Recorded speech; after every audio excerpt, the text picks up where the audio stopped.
Hello, everyone, and welcome to Groupthink. Groupthink is our dialogue series at CU where we pick a topic and talk about whatever feels meaningful. My name is Madison. I'm a high school senior from Verdigris, Oklahoma, and I'm joined by some amazing members of our community. So if you guys could all introduce yourselves, that'd be great. Hey everyone, my name is Maryam. I'm also a high school senior, but I'm from the suburbs of Chicago. Hello, my name is Ashley. I am also a high school senior and I'm from Vancouver, Washington.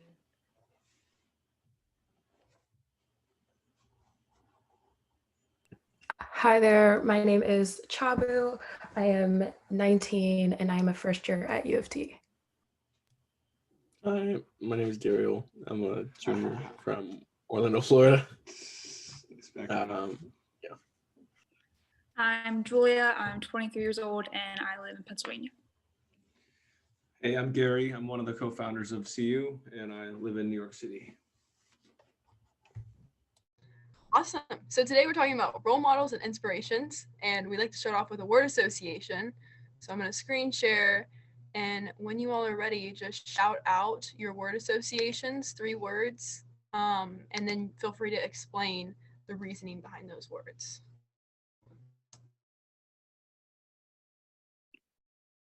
I'll start. I would say captivating, because obviously you have to be captivated by these people and have interest in them.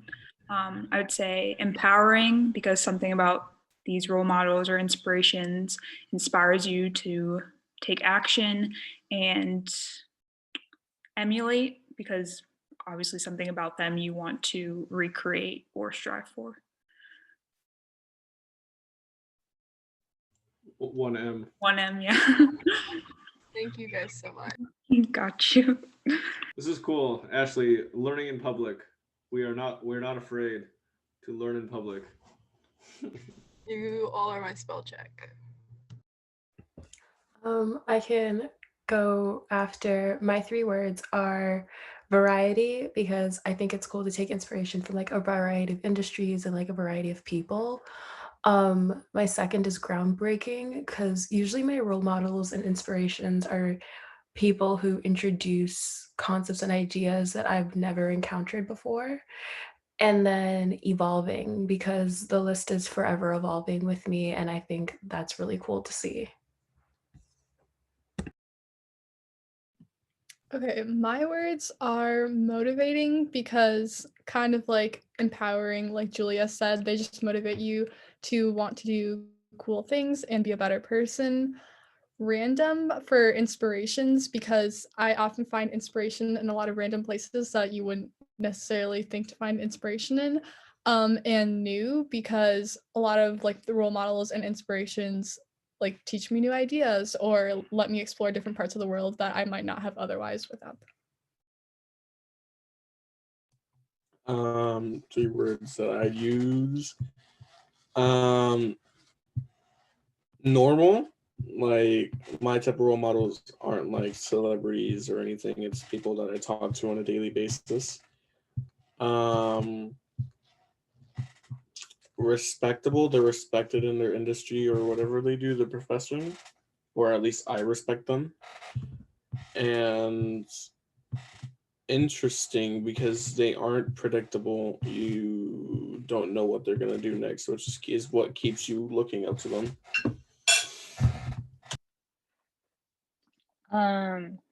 My 3 words, I put energized, because like I don't know, role models like give me a sense of direction.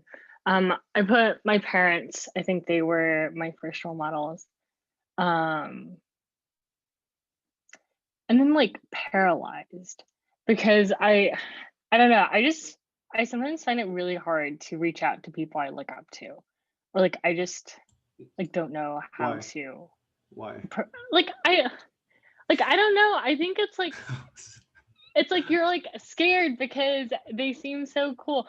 Like I don't know. I'm just reminded of like Mariam's like imposter syndrome platform post. But like I don't know. Like I think that more so kind of played a role like when I was younger. Like I just was scared of reaching out to people.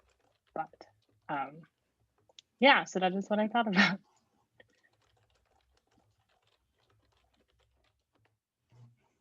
All right, Gary, did you want to share any? Why don't you go first?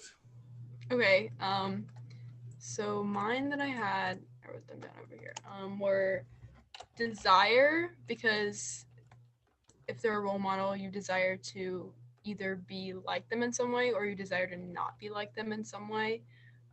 Traits, because most of the time I'm inspired by certain aspects of people. There's very few people that I aspire to be like them in every single way. Wow. And passionate, because most of the people that are my role models are just like really passionate people about whatever it is that they do.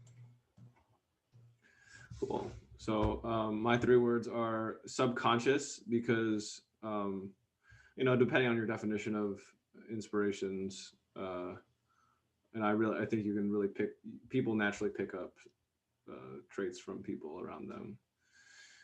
I guess their spirits are influenced by people around them.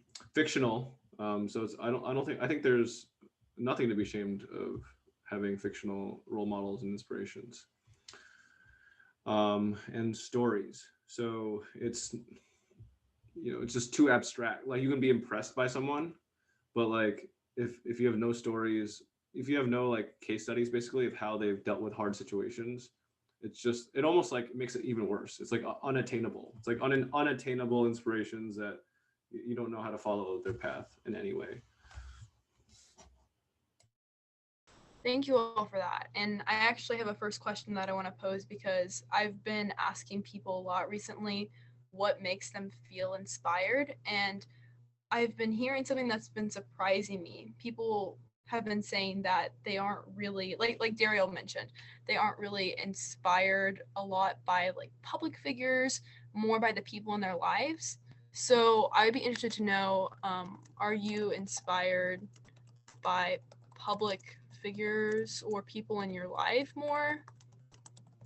And I just hear more about that. Well, personally, I think like growing up, everyone kind of like has people that are like, oh, I see them on TV, like, oh, they're so cool. But like as I've gotten older, I don't want to say like disillusioned, but like a lot of like celebrities or like people like that, like I just like have a hard time relating to them or kind of like looking up to them now, especially because I feel like with the public life that they lead, they have a lot more responsibility that I personally don't feel like people hold them accountable to. And so that just for me, like there's a lot of like dissonance there that I guess I just don't take a lot of inspiration from anymore. But I definitely resonate a lot with what Dariel was saying of like people in my own life. Just because like, and also like Madison, like you were saying, like taking different characteristics from people. So I'll like see one person doing something, I'm like, wow, that is really cool, I want to be more like them. And I also think that it's like important to like not idolize one person fully, because you can kind of get like blinded by like other things. If you're like, oh, this person is perfect, they are everything that I want to be, I think that can be a negative mindset to have. So I definitely resonate with the idea of just like looking to people in your life and like traits that you admire. I think, first of all, I love what Maryam said about that. I think there's like a really, the dynamic of how you look up to people definitely changes as you get older. But I think that I'm equally inspired by both, probably more so the people in my life than public figures. But the conversations that we have around like the things and people that inspire us typically are about public figures, if that makes sense. So even though I'm inspired more by the people in my life, when that conversation happens, like in general, I think people gravitate towards talking about public figures rather than everyday people that they know.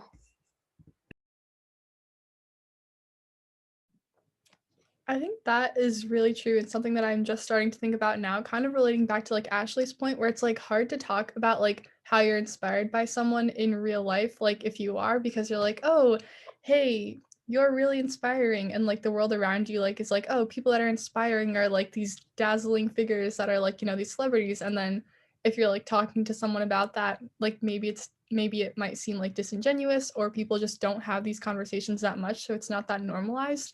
And I know that like I'm like a type of person that I'll like convey a lot with my words. So I'll be like, oh my gosh, like I really appreciate you. Like you're amazing, you're wonderful. And like that is just how like I express appreciation, but it also might seem disingenuous to some people because I am like overly exuberant with my words. So like I think that just trying to convey that is like definitely is something that's like hard to people, and like nobody ever really talks about like, oh hey, like having these conversations with people. And I don't know if anyone else feels that way, but I definitely resonated, Ashley, with what you were saying, and then Chabu, what you were just mentioning back then. Yeah. Go ahead, Dariel. No, you can go ahead. Okay. I really agree with that. Like, I mean, like I would agree with what Chabu said. Like, I feel like I am also more inspired by the people in my life, but like I feel like most of our conversations are not about those people because other people don't have context about them, so it's hard to like have a conversation on like why like they are inspiring if people don't have that shared context. I forgot what I was gonna say.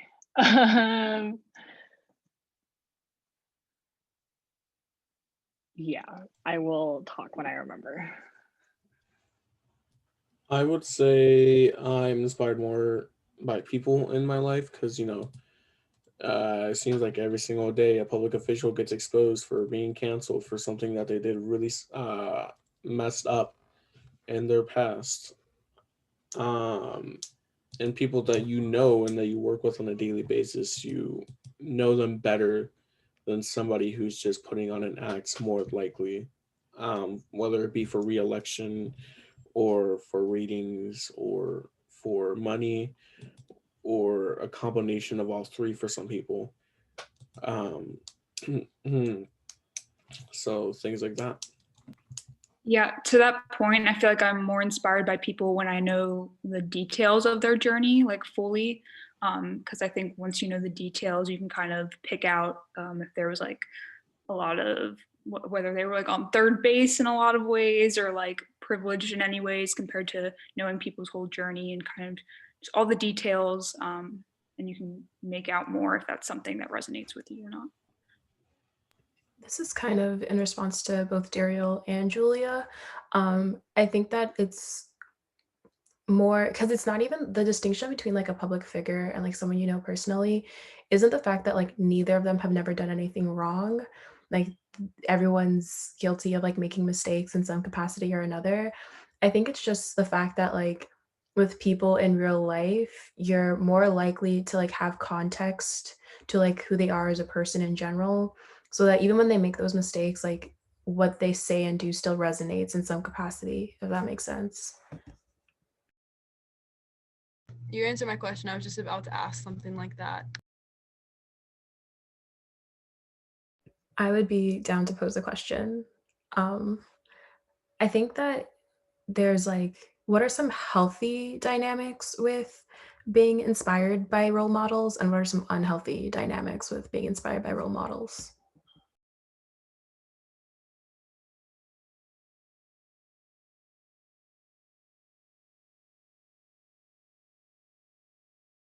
I think to someone's point earlier, yeah, you can become blind to a lot of the bad that they engage in.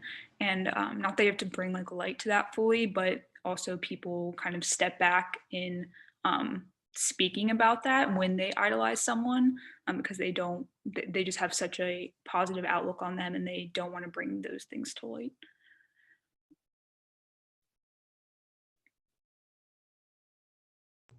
I also think that if you think of inspiration in the wrong way, you can end up comparing yourself to your role models, and that can also be really bad because obviously you can never be exactly like someone. And so it's important to make that distinction as well.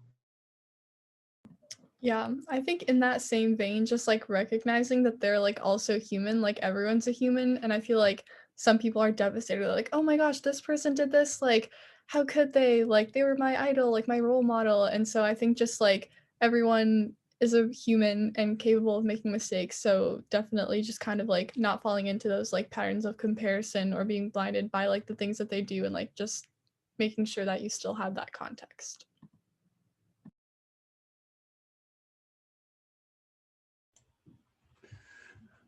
I think something that is the default when it comes to like role models that I've seen is emulating like beliefs, and like and that includes like, oh, what do you think is valuable in the world? What do you think is true? What is good versus evil? And that's okay. That seems like natural. People, it's like a tribalistic sort of emulation. But what about process? What about what about process goals? What about habits?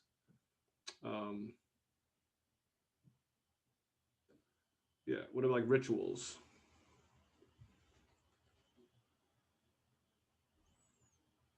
I think what I appreciate about Gary's perspective on this question is the fact that it's not about like embodying the person as a whole, or like loving them like from start to finish almost, or like blindly following, but just like pulling the things that have added value to you and taking using that as the takeaway, rather than just like saying, oh, like I love this person and everything that they do. Like you may appreciate a lot of qualities about them, but they're still not perfect.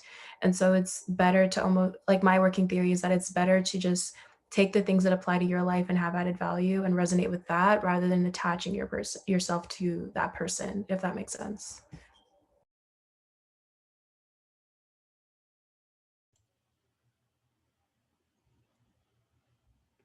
Relatedly, I think I've talked about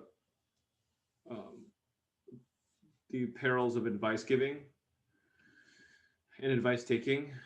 Advice is often given.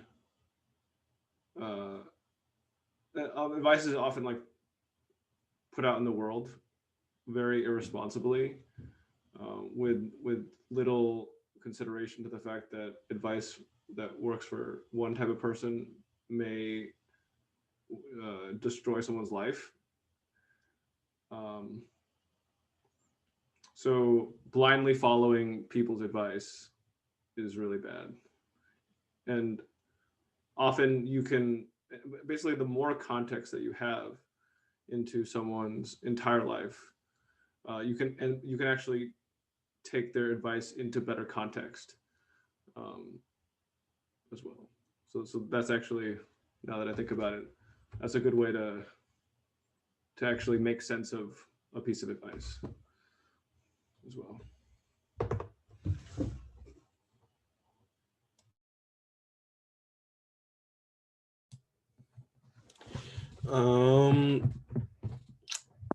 I'd say a healthy dynamic is setting goals for yourself based off of what you see. Like your role model could be something that you want to do in the future.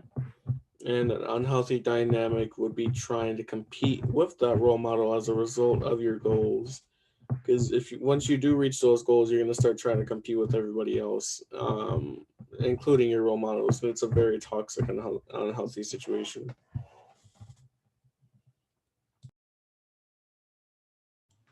So as part of what you're saying, like, work hard to be like your best self instead of making it about other people. Yes. To Gary's point too, I feel like today, like everyone loves like the bite size inspiration, whether that's like a quote on Twitter or Instagram post or whatever it is. And that can just be very unhealthy because of the context. Like a tweet could have resonated with a lot of people, could have had 100,000 retweets, but that tweet could have come from someone who their context behind it was completely different than like what you're interpreting. So that becomes very toxic, I feel like, today, especially. I kind of have almost like a story that relates to this. So I went through this phase where there were like these two people who I like really, really, really looked up to. And it was very much an unhealthy dynamic in the sense, it was healthy in the sense that it like inspired and provoked me to like engage in things that I hadn't even considered before or thought weren't even possible at like my age. And so that was good, but it was also really unhealthy in the sense that like when I was like not doing well or like, you know, not thriving in any capacity, I would like almost like at myself as like, you know, these people who are your age are able to do all these things, and like, why aren't you able to emulate those same things? And that's a really toxic internal dialogue, because a few months later, all this like information came out about like those like that person's privilege, and like that privilege made those things possible. And so it was really not fair for me to like at myself for not being able to achieve something of that caliber when like we are very much living in very different contexts, as Julia was saying. So I think that like, again, you should take inspiration from what inspires you, but like do not treat it like the letter of the law or like a gold standard, because that can create a really toxic internal dialogue for yourself that could prevent you from like doing the things that you want to do, if that makes sense. Yeah, like I guess to that point, I feel like there's also a difference between being inspired by someone's like external signals of like their achievement versus things like Character, their values process. or like, yeah, like kind of process goals that you're able to mimic regardless of where you start out. Like as long as you are following kind of those values, and as long as you know that you are pursuing that process, like kind of as your role model is doing it, like you have that sense of achievement. Like I guess like to me goals are like milestones in a values driven life. Like you don't want to measure goals because your goals will always change based on what resources you have available. And like if you're measuring yourself by whether you achieve your goals, or if you're measuring yourself by like how well you're achieving the goals of others, like it's not going to end up well because your resources will constantly change.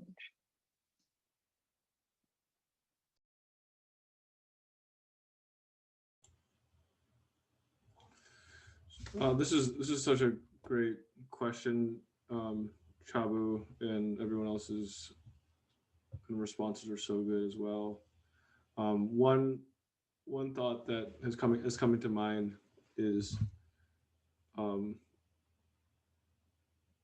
yeah, if you basically create like I think something that subconsciously might happen if you're not watching yourself is you could basically create like a collective competitor that is better than you in every single way and more successful than you in every single way, but you're just mashing up everyone who may have their own, like it's not, you're creating a fake person, right, that is just like really really good at everything. And like every time you look at, oh, like when I'm playing like when I'm my violin skills, I'm comparing myself to Kevin, right? And then my swimming skills, I'm comparing myself to Ashley, right? But all these people are just like laser focused on a single thing, and you're just spread super thin, comparing yourself to everyone, comparing your decent to everyone's best, right? Or comparing your half split time to everyone's best. So just be really cautious of that. Also, people who may have a really pronounced like achievement level in a particular part of their lives might be really shitty fathers, might be really shitty like family members, or might just really be bad people. So you have to really think about the whole system of who they are and also who you want to be. I have a question in response to what Gary said, and I don't know if this is like an entirely new question thread, but I think my follow-up thought is, how do you like openly appreciate someone's work while also being transparent about the fact that they are, like they're not the perfect person, but this thing that they've done or this accomplishment that they've like brought to the world is still something of like added value to you?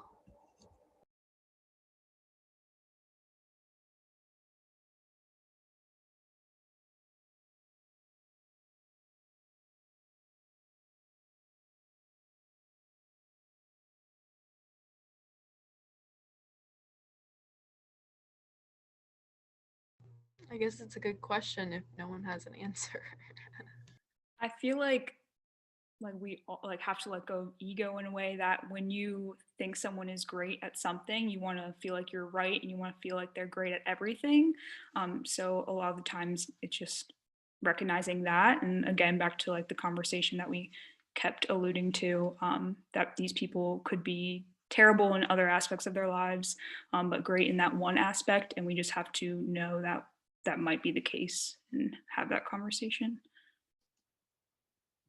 I'm not sure how relevant this is, but like I don't know, I guess like I think about like the difference between appreciating someone's work versus like appreciating someone as a person. Like I don't know, I think at least for me, like I appreciate people's work in a way, but I appreciate like who they are as a person in a different way. And I think um I don't know if like differentiating between that allows me to also realize like wow, who they are as a person has so much more like capacity and potential for growth, and they aren't limited to like where they're at now. I guess like I also don't really like the word like model, because I feel like it has like a connotation that role models are static people, and like they are not static, like they are still moving, but like model makes it sound like they're just like frozen there for people to look at, when that's Process totally model. like not true.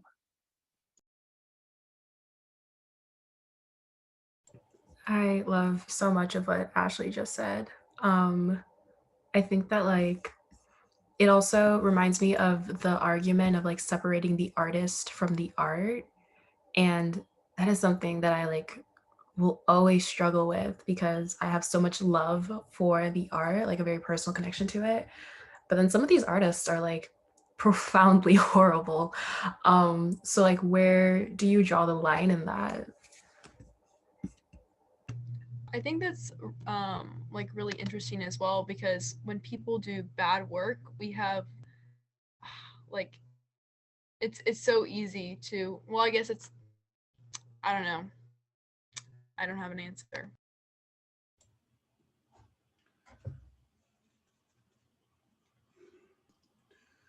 Oh, this actually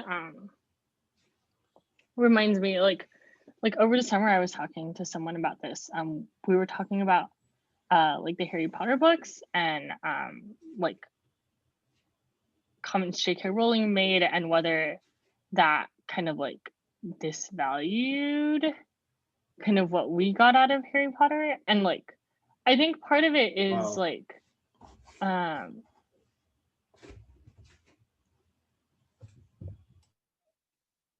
I guess like to me, like when you interpret someone's like work, okay, this might be because I was just doing an assignment on new historicism and that is in my head. But like when you interpret someone's work, like it's not just about like the artist anymore. Like how you interpret it is an interaction of like, yes, like partly what the author intended the meaning to be, but also how you like interpret it for yourself. And I think like there's I think like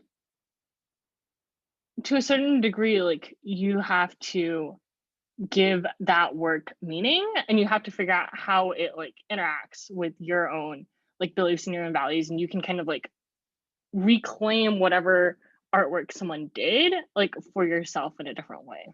I'm not sure if that makes sense, but like that came to mind.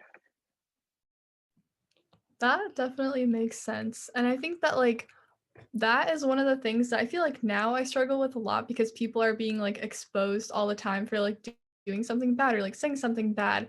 And it's like, yes, we can separate it out to some extent, but also to what extent are we responsible for the type of things that we consume? Like if you know that someone's a bad person, like should you not support like their music or their books or like the things that they do? It's kind of like hard to like separate it out sometimes, especially when like we live in a money driven society and like these people like are able to keep going by like us supporting them. So like I always like struggle with this idea of like separating them out, especially when like, well, I don't want to say that like a creator is their content, because obviously there's so much more than that, like they're a person, but like we engage with them only through what they put out, like which is their content. So I don't know, that is definitely something that I struggle with, like drawing the line for separating them. But I guess that's only when like they're like a problematic person. So like when they're just a normal person, drawing the line and like separating them is like easier to be like, yes, this is a person and this is what they've made versus like the other people. I feel like this is where the world of like how like what you like how you interpret the art is like a personal relationship, like it's intimate with yourself, but then it's like clashing with like the exterior world and like how they interpret like the person and the art as a whole. And I don't know if I'm making any sense here, but I feel like it's just it's almost like I love how there's like public pressure to almost like hold this person accountable through your actions, but then it also, I feel like it makes me feel disenfranchised from the inspiration that that person gave me, if that makes sense, because I can't like publicly like discuss or like even personally when I'm like consuming their content or seeing them now, I have a really hard time like seeing it as anything but the like wrong that they did anymore, and then that creates disconnect from the thing that inspired me. So like an obvious example is Obama. Like I grew up in a house where Obama was like glorified as like the first Black president, and he definitely laid the foundation for me to see myself in political spaces, but he is guilty of like war crimes that literally keep me up at night. And so I don't feel like celebrating him is a very hard thing for me to do now.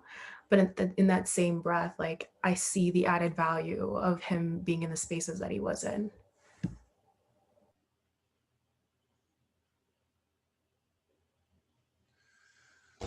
Something I want related to this is I wanted to bring up, you can put it under this question, is I think I realized that even if like a public figure does not, it's like, even if they say, they literally say, I never wanted to be a role model. Don't blame me for whatever people that are inspired by me do. I think that's just, I don't know if that's ever acceptable actually, because people will do what, like if people are inspired by your work or a small, like really inspired by a small part of what you do, and your goal was to inspire them, they're going to be inspired by you. And they're going to at least subconsciously, right, like think that anything that you do, good or bad, is more okay than it was before they were inspired by you. So I think about a lot of basketball players from especially like the early 2000s that would like would literally say that. And like, I'm not trying to be a role model. It's like well, I think Michael Jordan even said that. And that was his justification for why, he shouldn't have to worry about engaging in civic matters, because he's like, oh, I'm just trying to play basketball. It's like, okay, you are the most inspiring person to like every kid. Like, and I don't have the answer to this, but like, I think I think every public figure probably should really think deeply about how everything that they do that is in the public eye, at least in some regard, deserves to be scrutinized, like to be talked about as like almost like a moral thing to talk about. I don't know how coherent that was, but Oh, I definitely see where you're coming from, because like when I don't want to see people sign up for the public eye, but when they are in the public eye, no matter like how they got there, they do have responsibility, because like inspiration is a very, very powerful thing. And like sometimes I think of like fans who will like defend like their favorite artist or something like at all costs, no matter what they do. And it's like, oh, isn't that a little bit like sketchy or like on the rocks? And they're like, oh, they must have had a good reason or things like that, where it's like, okay.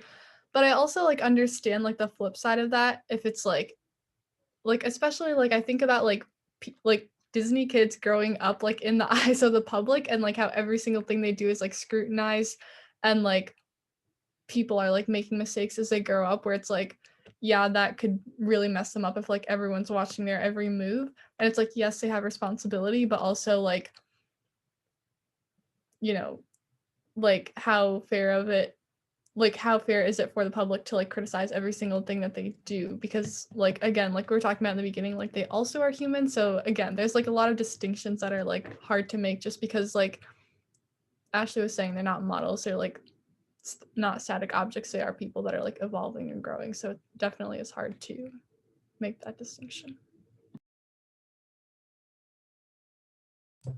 I would agree with what Gary said, that it's not necessarily your responsibility for the actions of people that inspire, but there is some sort, I don't want to say responsibility, but there's some sort of, I'll say responsibility for lack of a better word, there's some responsibility on you for not holding yourself accountable to your actions or to how you feel, because some people will just make empty promises and try to falsely inspire people to do stuff, and leading people on isn't good at all.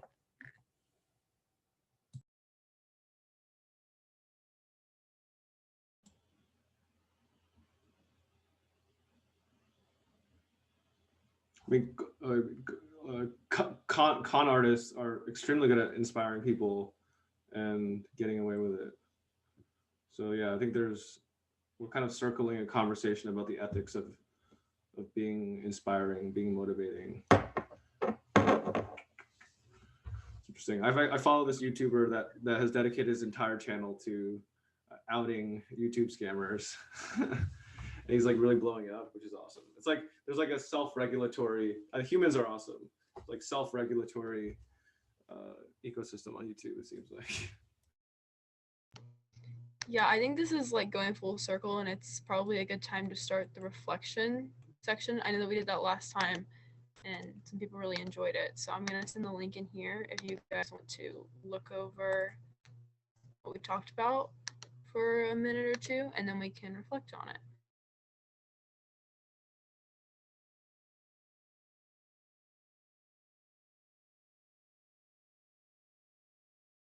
Do you mind sharing the link? I don't know if... Yes. Always forget about that. Thank you, Madison. And whenever you all are ready, just shout something out.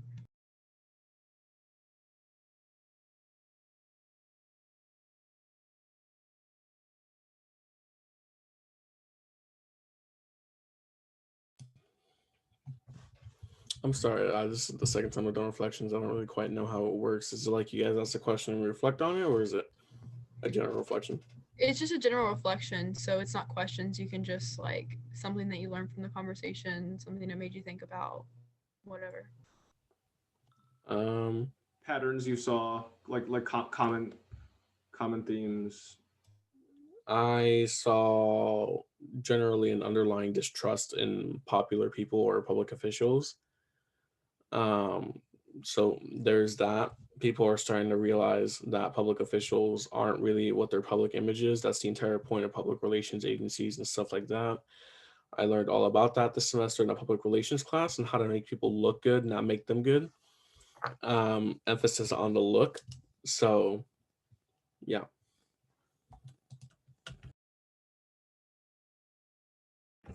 I think that a phrase and like an idea that kept popping up that I think Julia introduced was the idea of context. And I think that that's so relevant.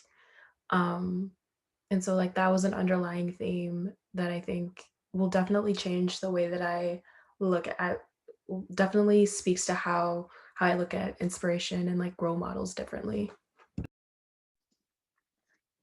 Yeah, I think something else that that was reinforced through the conversation was just like the idea that you don't have to adopt everything a role model does. Like you can be selective with like the traits that you choose to look up to, and that it's actually like dangerous for you to just blindly say that you want to be like someone because you'll adopt all of like their virtues, but also all of their vices.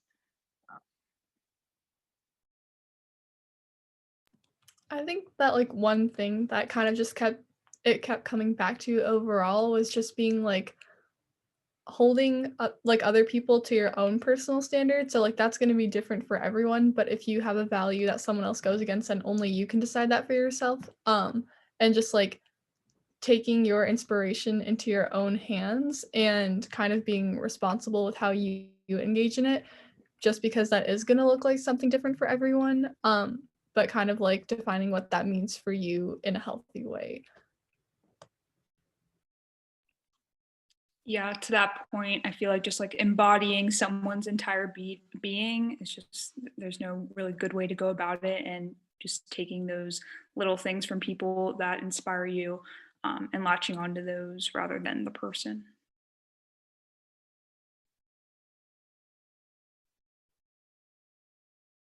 I also really like what Ashley brought up about distinguishing between who the person is and their work. I really hadn't thought about it like that, and I realized that I do that a lot, both with people who do good things. I tend to think of them like, oh, they're such a good person, and then also people who do bad things. But in reality, like you have to look. I mean, this again goes back to what you all were talking about earlier with context and looking at the person as a whole and making sure you have the whole picture and realizing that role models and inspirations are people too.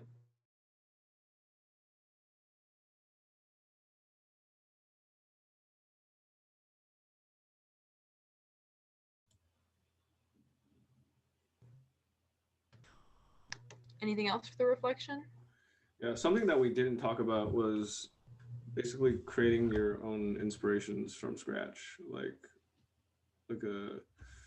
some people call it a divine double, and you can sort of define a divine double like basically the most ideal version of yourself, right? And you know, for anyone watching, that's part of the point of the leadership blueprint, to define your ideal self, basically. And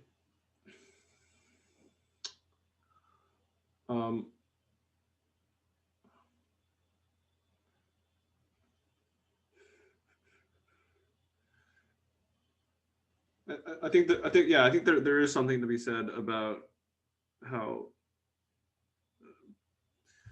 it says something that this wasn't brought up, and I think it shows like that we normally think of it has to be like basically an external inspiration that informs our lives versus something that like is designed from first principles.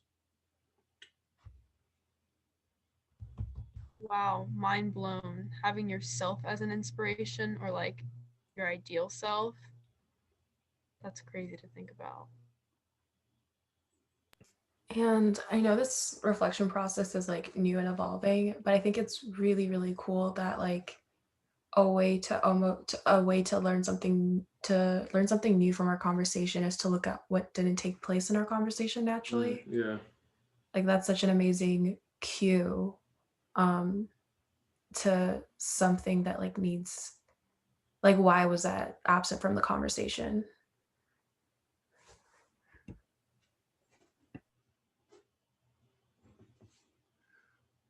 I did get a chance to call out something that Chabu said. Let me look it up.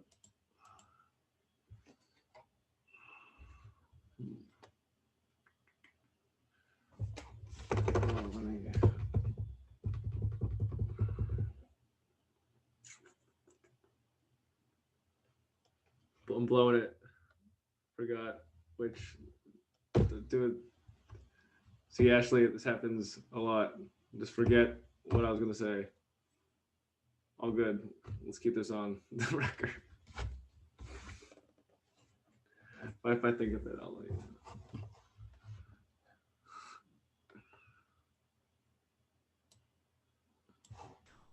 All right, any other thoughts?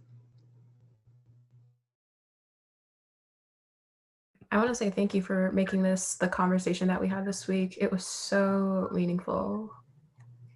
Yes, well, it was Gary's idea, so you can thank him. Okay.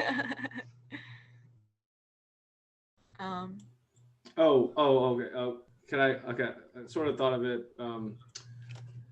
I thought it so resonates so much, but I find it such a dispiriting thing that, like, you know, Chabu, you could be inspired by someone and like the external world doesn't like them anymore, and like you feel like you can't express a whole part of yourself anymore.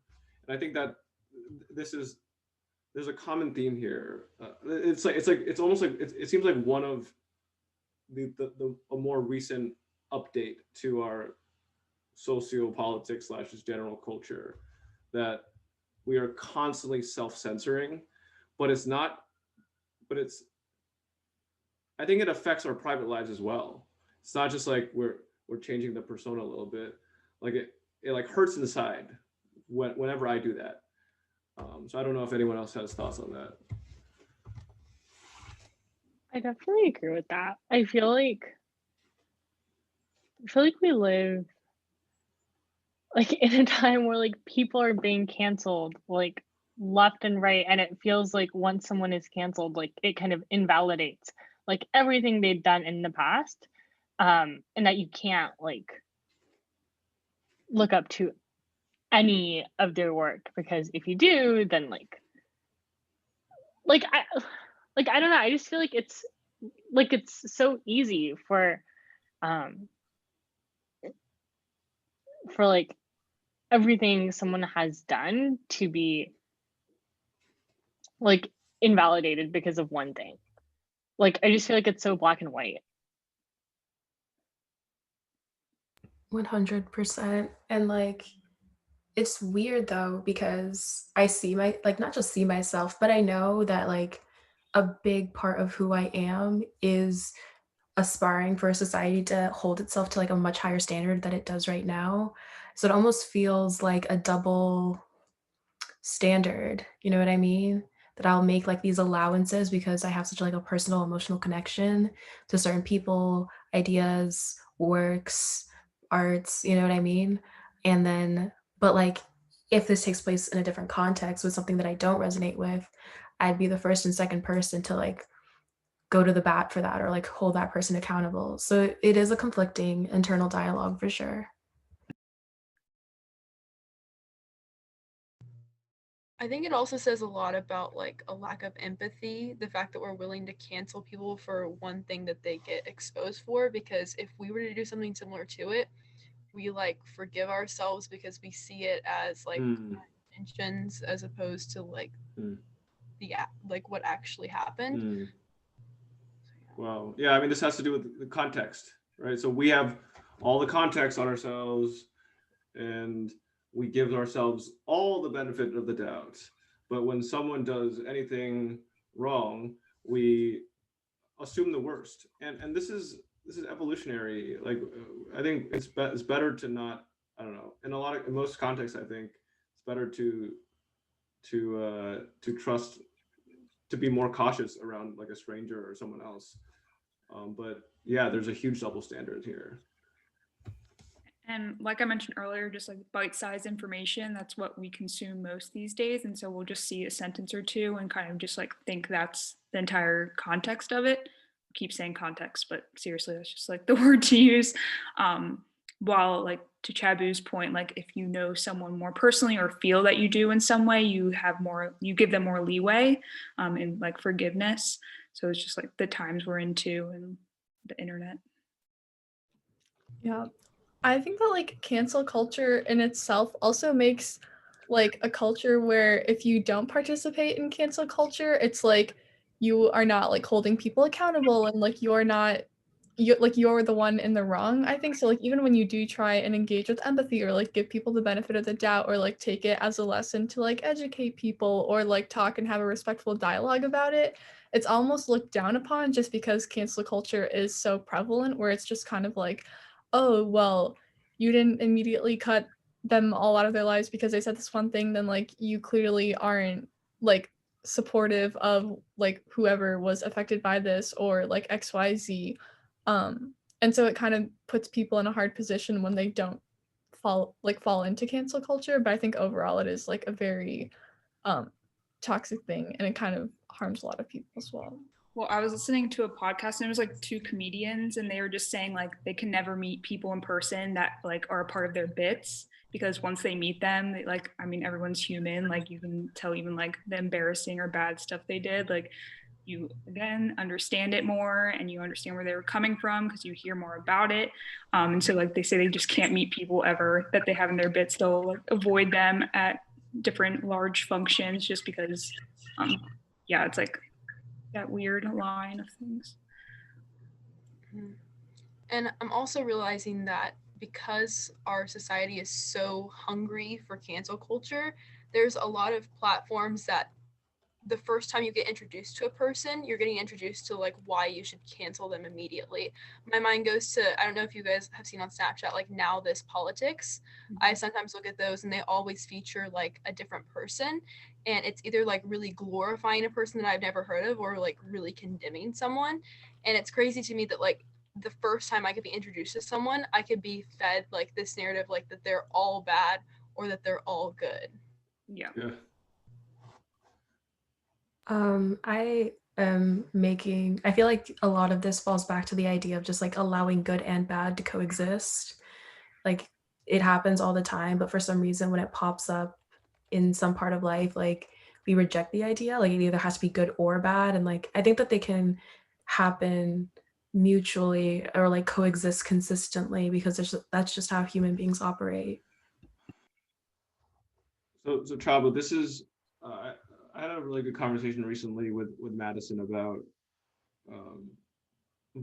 just like I don't know. I feel like I learn more about what vulnerability affords for oneself and for others. So I find when I admit that I have overcome, that I have a deep vulnerability, right? That it's like but it's like part of my cognitive machinery. There's like a bug. I was like almost like I describe it as like a bug in my cognitive machinery. It's like, okay, the rest of my brain can start orienting itself to kind of like debug it, right? So but if I deny that the bug exists, it can kind of seep into the rest of my system. So I guess I found in my life that when I admitted that I was probably alcoholic, just like most college kids and post-grad kids in New York City, I was able to get rid of that, right? When I realized I was addicted to video games in high school, once I admitted that, I was able to get rid of that. And I think it also gives permission to other people to, well, and also when I admitted that, like, I was really dogmatic in my political views before, but I saw how that was hurting myself and others. And admitting that in myself has, I found, given permission to other people to admit that in themselves and see that in themselves, which is actually also full circle, because if you respect me, then you start to respect that process that I am admitting to, that I'm identifying. It's kind of like transferring like credibility to being vulnerable and admitting to vulnerabilities in your system and trying to overcome them. Part of why it's hard to get context on public figures is because they aren't super vulnerable. Like you don't know what is going on in their lives. I feel like that's like, I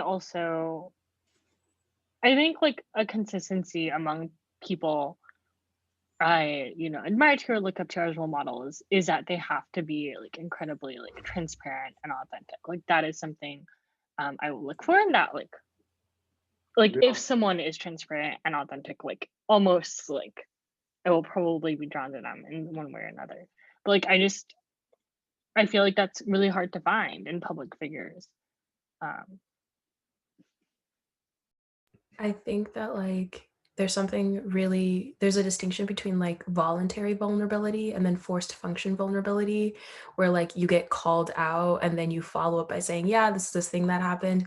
And usually like when someone goes through the process of explaining why something happened, it's completely valid, but it loses the meaning because it's being said after the fact and not like beforehand. But I want to propose the idea that we're there's potential that our culture is shifting to appreciate people who are more vulnerable.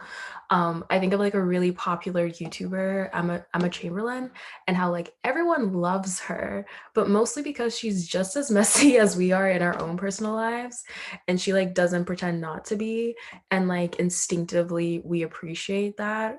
Or even the way that like Instagram's changing, where people like are having less perfectly curated Instagram feeds with like matching color schemes and everything, and it's just like more like posting to post. So I feel like there's like a few cues that could suggest that maybe that's where we're heading. We're like more authentic, more vulnerable, more honest representations of yourselves is what actually resonates with people. Yeah, and I think people are kind of exhausted at this point with all the curated perfection of like social media of the past few years, and that's why some like certain apps thrive more now because they feel more authentic. So do you see? I want us to be respectful of everyone's time. Just kind of final question. It's quite meta because we're inside of it right now. But how has this conversation shaped how you see the value of uploading conversations like this?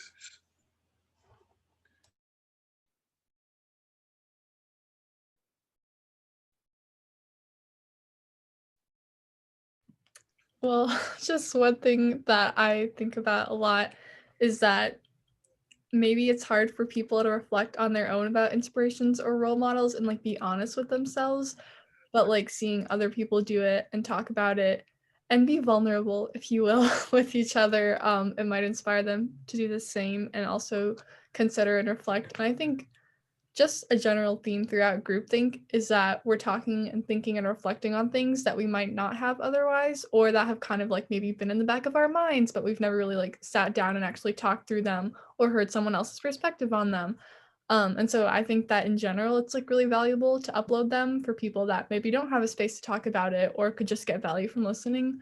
But especially about something like this where people might be getting inspired by someone and listen to this conversation and be like, hey, maybe I can approach this in a healthier way. And yeah, I guess that you're right. It is kind of meta because it puts us in this loop of like, oh, are we responsible for what we're saying in this conversation if it's going online and could potentially influence other people? But yeah. I also think it's very clear that we're grappling with these ideas. Like it is very much like we are figuring it out as we're saying things, and there's added value in just like being transparent about the process and showing people that like there was no need to have like a perfected, conclusive, clear, concise, never changing perspective on things.